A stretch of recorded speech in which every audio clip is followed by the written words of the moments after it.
"You're going to love this one," Tyler's voice came through the phone, dripping with amusement. "I sold the apartment." My stomach dropped. "Sold? Our apartment? Without telling me?" I was in the middle of a high-stakes business meeting when his call came in. My phone had buzzed 3 times before I excused myself, thinking it was an emergency. Maybe something with our bills or a minor inconvenience. But this was a disaster. "You did what?" I asked, gripping the phone tighter.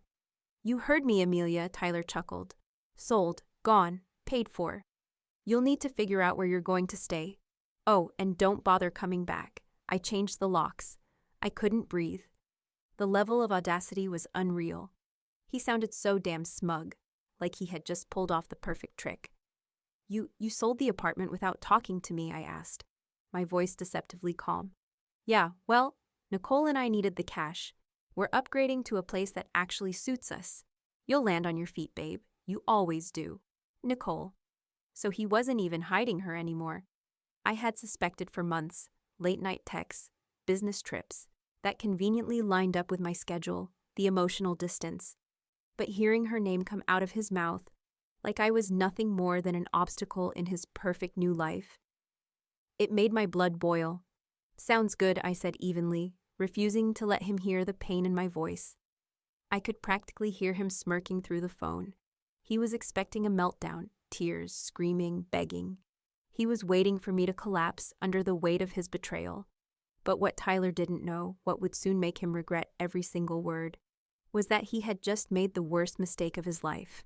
Because the apartment he just sold, it wasn't his to sell. My name is Amelia, and for 6 years, I thought I was married to someone I could trust. I had built a life with Tyler, believing we were equals, believing we were a team. We had worked hard to buy our apartment, or so I thought. But in reality, Tyler had been playing me for years. He had a way of brushing things off, of manipulating conversations just enough to make me second-guess myself. Money? He always handled it. Our mortgage? He assured me we were fine. If I ever asked questions, he'd flash that easy grin and say, "Babe, I've got it under control." And like an idiot, I believed him. Until today. Because here's what Tyler didn't realize when he laughed over the phone. The deed to the apartment had been transferred to my name months ago. After refinancing earlier this year, the paperwork had shifted sole ownership to me.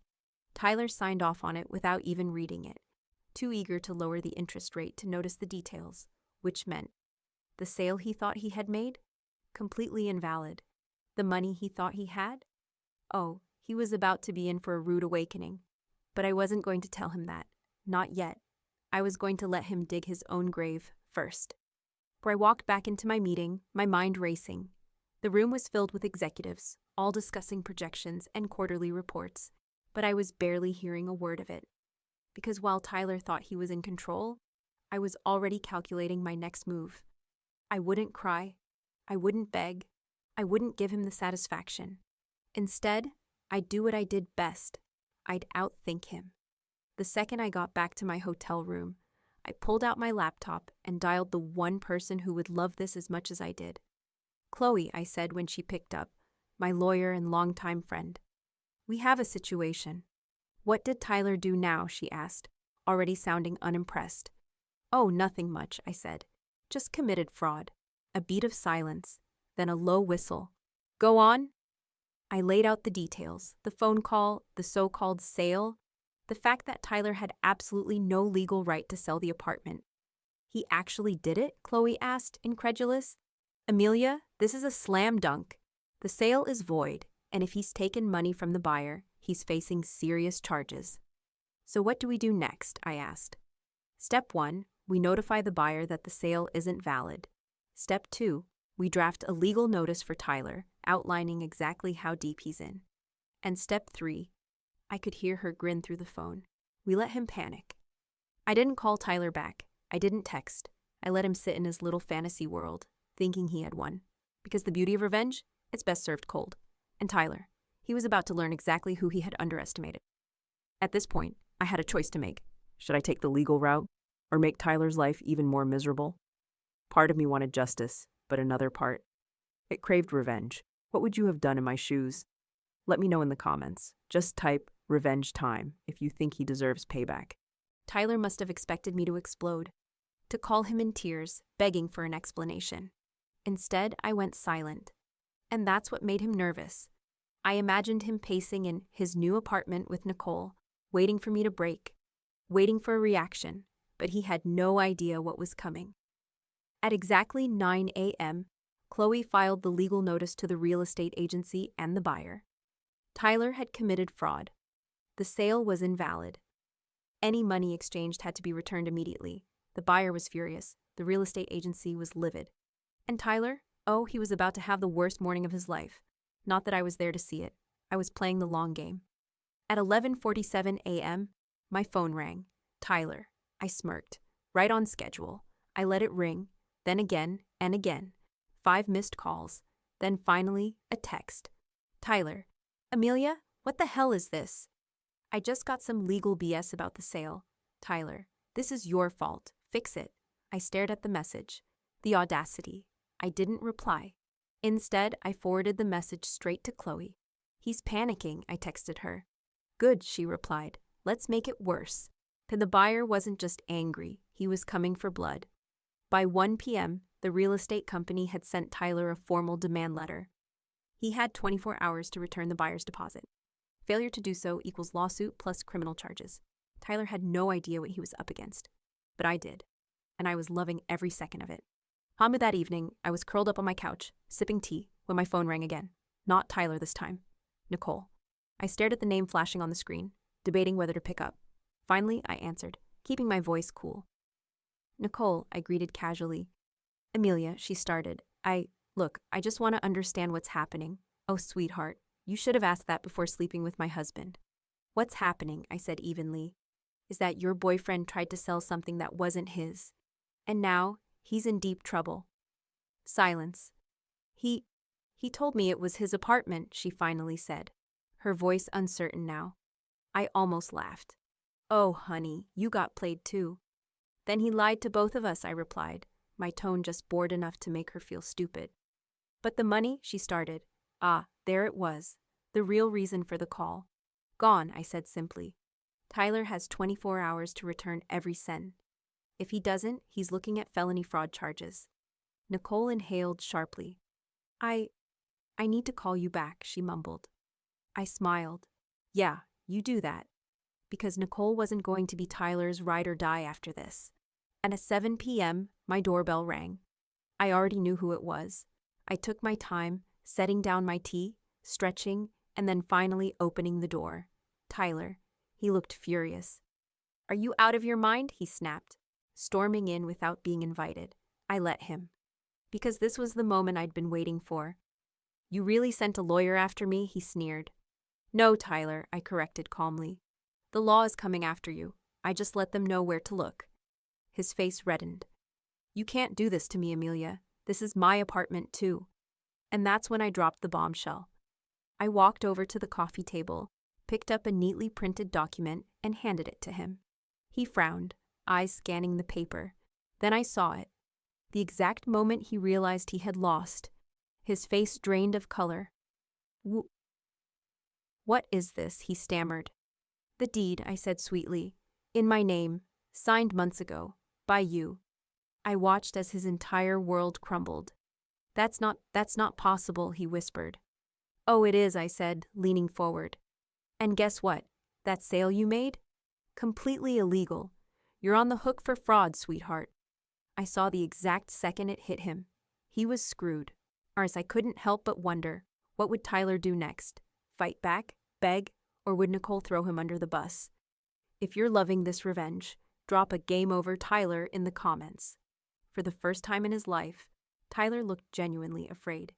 His hands gripped the deed like it was some kind of mistake, like staring at it hard enough would somehow change the reality. But reality didn't care. You tricked me, he finally choked out. I tilted my head, barely suppressing a smile. Oh, Tyler, I said smoothly. I didn't trick you. You just never read what you signed. His jaw clenched. I could see the wheels turning in his head, scrambling for an escape. And then, he did exactly what I expected. This is illegal, he suddenly snapped, throwing the paper onto the coffee table. You must have forged this. I burst out laughing. Not fake. Not forced. Real, genuine amusement. And that hit him harder than anything else. Forged it, I repeated. Oh, baby, do you really think the bank and legal system would let that slide? You signed this yourself. It's all documented. I let my words sink in. Let the panic settle in his bones. You did this on purpose, he hissed. I met his eyes, my voice low and sharp. No, Tyler, you did this. You were so arrogant, so convinced you could manipulate me that you never even bothered to check the details. His fists clenched. But I wasn't done. You thought you could take everything from me. You thought I'd cry, beg, break down. But instead, I took a slow step toward him. You handed me all the power. I saw the exact moment his face changed. He switched gears. This was Tyler's classic manipulation tactic. He went from angry and blaming to fake concern. Amelia, he started, dropping his voice. Look, we don't have to do this. We've been together for 6 years. I know you still care about me, I stared at him. Oh, this was rich. You're trying to sweet-talk me, I asked, raising an eyebrow. No, maybe we can work something out. Be fair about this. I folded my arms, mocking a thoughtful expression. You mean like how you were fair when you tried to steal my home? His smile twitched. Look, let's just sit down and talk. Maybe we can split the profits from the sale. I let out a breathless laugh. Oh, Tyler, I sighed, shaking my head. What profits? He blinked. What? The buyer is demanding their deposit back. The real estate company is cutting ties with you. And if you don't return the money, you'll be facing fraud charges. His eyes widened. Wait, no. I already spent some of that money. I nodded slowly, pretending to look sympathetic. Then I guess you have a problem. At that exact moment, Tyler's phone rang. He snatched it up instantly when he saw the name, Nicole. Hey, babe, listen. I heard yelling on the other end. Loud, sharp, angry. Tyler flinched. What? What do you mean the lease fell through? He hissed. Oh, this was better than I expected. Nicole had officially found out everything. Her voice was too muffled for me to hear clearly, but I could pick up enough. She had been planning to move into the new place with him. Now everything was falling apart. She was pissed. No, baby, listen. Tyler tried again, but Nicole wasn't having it. Then, clear as day, I heard her shout. You're a freaking idiot, Tyler. You told me you had money. Oh ho ho, this was delicious. I crossed my arms, leaning against the wall, watching the meltdown in real time. Tyler turned away from me, trying to lower his voice. Nicole, just calm down. Click. The call ended. Tyler froze. I took a slow, deliberate sip of my tea. Trouble in paradise? I asked, smirking. His fists clenched so tight his knuckles turned white. I took a step closer, lowering my voice just enough to twist the knife. You really thought you could leave me for a younger woman and walk away with all the money, huh? He said nothing. Now Nicole knows you're broke. The buyer knows you committed fraud. The agency knows you're a scammer. I stepped back, my work almost complete. And me? I smiled. I just get to sit back and watch. Tyler stood there, shoulders shaking. Then, he did the only thing left. He stormed out, slamming the door so hard that the walls shook. I waited until I heard his footsteps fade down the hallway. Then, I laughed, because this wasn't over yet. Oh no, I still had one more move to make. I couldn't help but wonder, would Nicole finally dump Tyler for good, or would she try to salvage this mess? What do you think? Let me know in the comments. Type "justice served" if you're enjoying watching Tyler crumble. After storming out of my apartment, Tyler went straight to Nicole's place. I knew because Chloe, my lawyer, had set up a legal alert on the property transactions. And what did we find? The lease for their dream apartment had been canceled. Tyler had promised Nicole luxury, but now they had nowhere to go. I imagined the scene unfolding in real time, Tyler knocking furiously on Nicole's door. Nicole, arms crossed, cold eyes staring him down. You lied to me, she hissed the moment she opened the door. Baby, listen. Don't baby me, Tyler, she snapped. You told me you sold the apartment, that we had the deposit money to move in together. Tyler ran a hand through his hair, trying to look apologetic. Okay, I made a mistake, but we can fix this. Nicole's lip curled in disgust. Fix this, she repeated, stepping closer. With what money, Tyler? You don't even have a job, oh. That hit deep. Tyler had always convinced himself that women would stick around for his charm. But Nicole, she was not here for a broke man. And then, she pulled the final trigger. I'm done, she said, voice ice cold. We're over. Tyler stared at her in horror. Wait, what? No, you don't mean that. Nicole took a deep breath and spoke the words that shattered whatever was left of his ego. You're a broke, lying, manipulative idiot. I'm not ruining my life for you. Then, before he could even react, she slammed the door in his face. Amelia, you're going to love this, Chloe's voice rang through my phone, barely containing her laughter. What now? I asked, sipping my wine. The buyer just escalated their case. They're not just demanding their deposit back anymore. They're suing Tyler for damages. I grinned. Oh, that's beautiful, I murmured. Wait, it gets better, she continued. The real estate agency, they're blacklisting him from any future property deals. His name is officially flagged for fraud. I set my glass down, savoring the moment. So let me get this straight, I mused. Tyler is homeless, broke, dumped, and about to get sued. Bingo, Chloe confirmed. 2 days later, bang, bang, bang, I sighed, right on schedule. Slowly, I walked to my door, pulling it open to reveal a pathetic-looking Tyler, disheveled, exhausted, eyes bloodshot from lack of sleep. Amelia, please, he croaked. Let's just talk. I leaned against the doorframe, enjoying the sight of him crumbling. Oh, Tyler, what could we possibly have to talk about? I asked, voice sickly sweet. He exhaled shakily. I have. Nowhere to go, he admitted. Ah, there it is. The once smug, arrogant man was now reduced to begging. Nicole kicked you out, huh? I said, feigning surprise. His jaw clenched. She didn't understand the full picture, he muttered. I laughed. Oh, I think she understood perfectly. I took a step closer, lowering my voice. You thought you could replace me with her. Thought you could upgrade your life at my expense. But look at you now, I gestured dramatically at his pathetic state. No home, no money, no girlfriend, no job. And soon? I leaned in. A lawsuit. His breath hitched. Amelia, please. Just let me stay for a few nights, just until I figure things out. I blinked. Then, I laughed right in his face. You actually think I'd let you back in? After everything, he swallowed hard. I don't have anywhere else to go, he whispered. And then, the final nail in the coffin. I stepped back, slowly shaking my head. That's not my problem, Tyler. It never was. Then, without another word, I slammed the door in his face, just like Nicole had. 1 week later, I was getting coffee when my phone buzzed. A text from Chloe. Chloe, check the news. Curious, I opened my browser and, oh, my God, there it was. Local man under fire for attempted property fraud. Buyer takes legal action. And right underneath, a full name and photo of Tyler. I burst out laughing. His face was now publicly shamed. Every employer, landlord, and woman he ever tried to date would now Google his name and see fraud next to it. I couldn't have planned it better myself. I called Chloe, grinning ear to ear. Oh, this is perfect, I chuckled. I know, right? She said.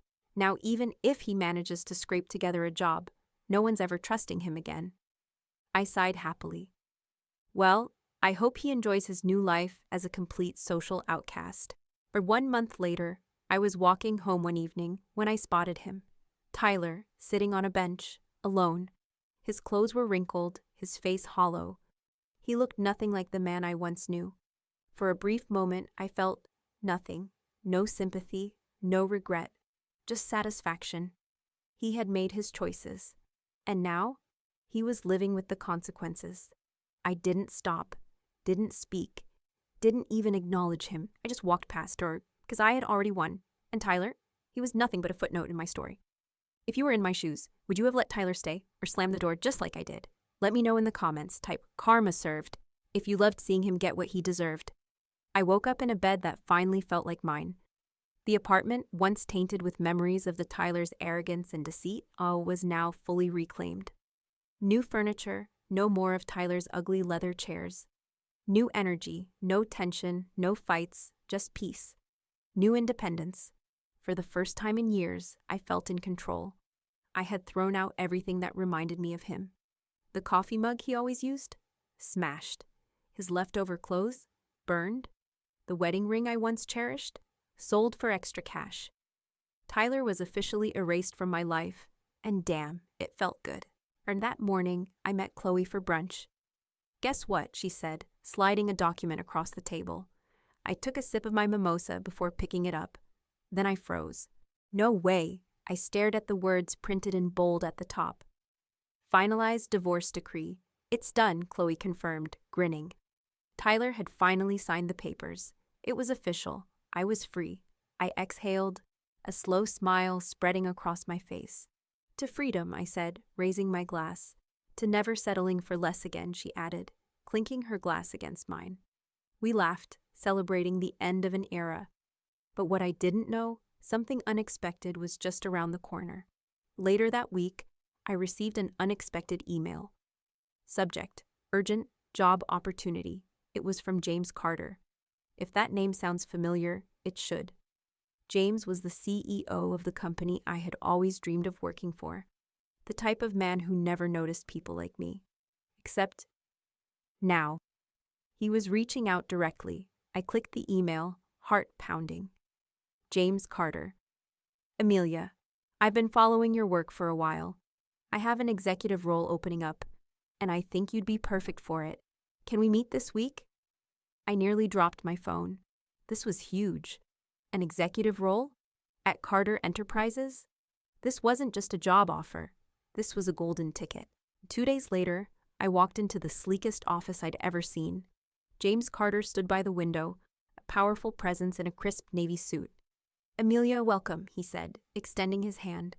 I shook it, trying to ignore the undeniable chemistry crackling in the air. Yes, chemistry. I wasn't expecting it either. But James Carter wasn't just any CEO. He was sharp, focused, mysterious. And the way he looked at me, like he saw something in me that no one else did. Let's get straight to it, he said, motioning for me to sit. I've been watching how you handle business. You're smart, strategic, and know how to deal with difficult men. His lips twitched slightly at that last part. Oh, so he knew about Tyler. I kept my face composed. I assume you're referring to my recent personal situation, I said smoothly. James leaned forward, his piercing gaze locked onto mine. I'm referring to how you played your cards perfectly. A slow smirk spread across his face. Most people would have crumbled after what your ex did. You didn't. You turned the situation into an advantage. I like that. My breath hitched. Was he rather than impressed by my revenge? You're not just hiring me for my work ethic, are you? I asked, tilting my head. James leaned back, smirking. Let's just say, I appreciate people who know how to handle power. The tension in the air was palpable. I wasn't sure if this was a job offer or the beginning of something else, but either way, I wasn't backing down. Just as I was riding high from my job offer, a text came in. Tyler. Amelia, can we talk?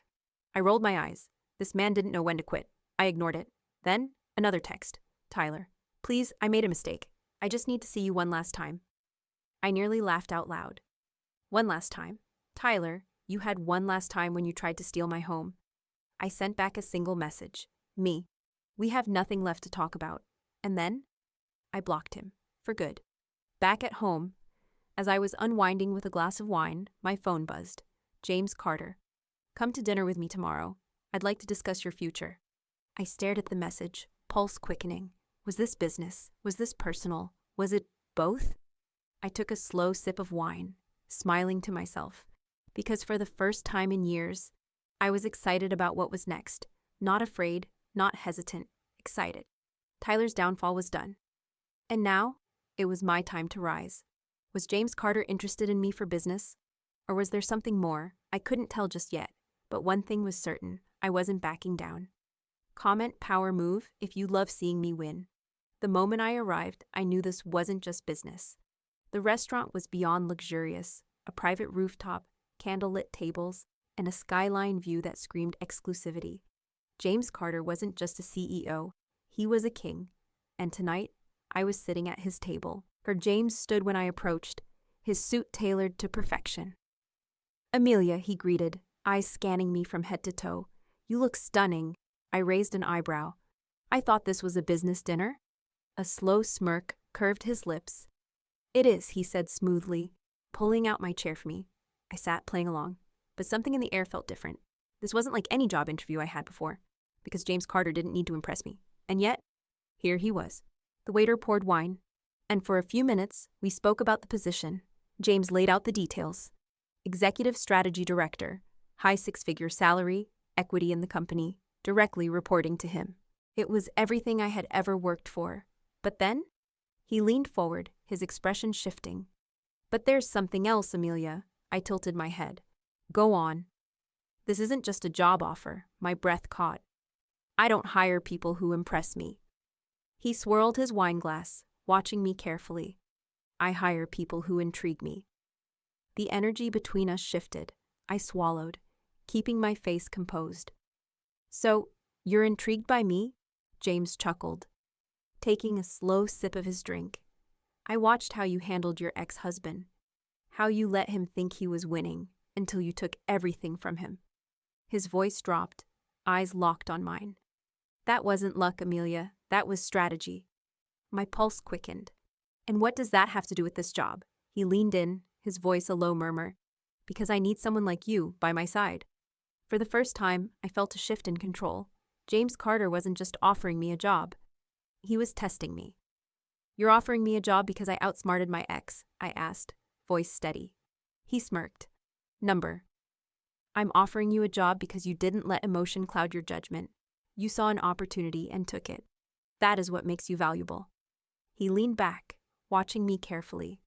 I don't need an employee, Amelia. I need a partner. The word partner sent a jolt through me. Business partner, I clarified. His eyes gleamed with something unreadable. For now. My mind raced. James Carter wasn't just hiring me. He was recruiting me. For power, for influence, for strategy. This wasn't just about a job. This was about a seat at the table, a real position of power. What exactly do you want from me? I asked, sipping my wine. I want someone who understands leverage. His fingers drummed against the table. And Amelia? You understand it better than most. A challenge. A game. And I was hooked. Let's say I take this offer, I mused. Where does it lead? James smirked. That depends. How far are you willing to go? And while I was dining in luxury, Tyler was drowning in misery. The lawsuit was in full force. His face was still plastered across business news. Nicole, completely gone. And now, he had no job, no home, and no options. Sitting on the edge of a stained motel bed, he stared at his phone. Every job application, rejected. Every landlord refused to rent to him. He was a pariah, and he knew exactly whose fault it was. Mine. And for the first time, he wasn't angry, he was afraid. Because I had destroyed him completely, and there was no coming back. So, Amelia, James said, refilling my wine glass. What's it going to be? I studied him, feeling the weight of the moment. This was bigger than just a job. This was about stepping into something greater. I had played the role of the good wife, the loyal employee, the woman who waited, but now I was done waiting. I set down my glass and met his gaze. I'm in? His smirk widened. Good. The deal was sealed. But little did I know, this was only the beginning. Kwaiki out, was James Carter just a mentor, or was there something more to it? I couldn't ignore the way things were unfolding. What do you think? 2 weeks after my meeting with James Carter, I stepped into my new reality. Corner office, executive title, unlimited access to company resources. I had worked for years to reach this level, and yet, it had only taken me one calculated move to get here. Taking back control, because that's what this was really about. Not revenge, not money, not even proving a point. This was about reclaiming my narrative, and I was just getting started. I had barely settled into my office when I received a message from James Carter. Meet me in the executive lounge. We have something to discuss. I smoothed my dress, exhaled, and headed to the top floor. The lounge was empty, except for James. Sitting in a leather chair, sipping whiskey, he gestured for me to sit. Tell me something, Amelia, he said, swirling his glass. Do you enjoy power? I raised an eyebrow. I enjoy control, I corrected. James smirked. Good answer. He leaned forward, his voice low. There's something I didn't mention in our last meeting. I folded my arms. I'm listening. James placed a single document on the table between us. I glanced down and froze, because printed across the top was a name I never expected to see again. Tyler Reynolds. I picked up the document, my pulse quickening. What is this? I asked, keeping my voice even. James tapped his fingers against his glass. It's an opportunity. I flipped through the pages. It was a contract. And at the bottom, Tyler's signature line. You're offering him a job? I asked, narrowing my eyes. James smirked. I'm offering you a choice. I didn't respond. I was too busy scanning the details. Tyler wasn't being offered an executive role. He was being offered an entry-level position, a lowly assistant-level job, in a company where I now had the authority to approve or reject hires. I looked up at James, realizing exactly what this was. You want me to decide his fate? James leaned back, his eyes dark with amusement. You're in control now, Amelia. Do you destroy him completely, or do you let him crawl back under your terms? The power in the moment was electric. Tyler, the man who tried to take everything from me, was now at my mercy.